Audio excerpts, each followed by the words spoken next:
Hello, hello! Good noon! Good noon na dito sa Australia, Sydney. So, ito na yung adobong baboy ko.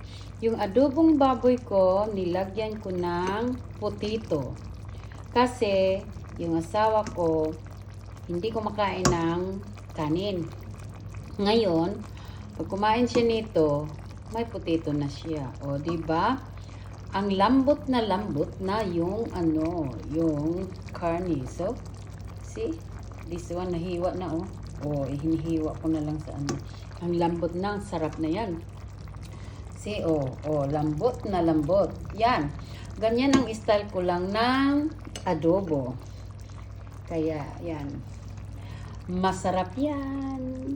Maya-maya, mag-live kami ng asawa ko, kakain siya. Okay guys, iba-iba tayo talaga iba-iba tayong style sa pagluto ng adobo. Marunong din ako humbang Bisaya. Kaya lang, ito style Manila pero may twist. Nilagyan ko siya ng potato. Okay? Sarap yan. Maingay yung ano ko dahil meron kaming air pump. Yes. So, yan.